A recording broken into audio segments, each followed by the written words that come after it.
POs ఇక్కడికి వచ్చి మీరు ఓపీఓస్ గురించి అడగకుండా డైరెక్ట్ మీరు పీఓస్ మెటీరియల్ చెక్ చేసుకోండి సార్. మీకు ఇమ్మీడియట్లీ రిజర్వ్ ఉన్న సిబ్బంది నుంచి ఏమన్నా ఆబ్సెంటీస్ ఉన్నట్టయితే రిజర్వ్ సిబ్బంది నుంచి కేటాయించడం జరుగుతుంది. 60% స్టాక్ మొత్తం వచ్చారు సార్. చేసిన మెటీరియల్ తీసుకోమని చెప్తున్నాం సార్. సార్ మళ్ళీ గమనించండి, మన జేసీ గారు ఇక్కడే ఉన్నారు. వారి సూచనలు మీకు ఒకటి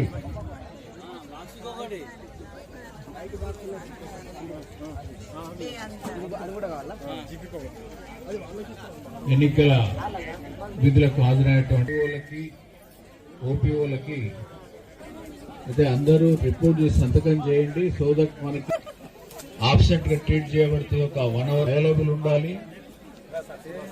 పీఓలు ముఖ్యంగా చేయడం జరిగింది కాబట్టి ఎవరు కూడా గైర్హాజరు కాకుండా, అదేవిధంగా రిజర్వ్ లో డ్యూటీ పడ్డ వాళ్ళు కూడా రిపోర్ట్ చేయాలి, ఇక్కడే ఉండాలి.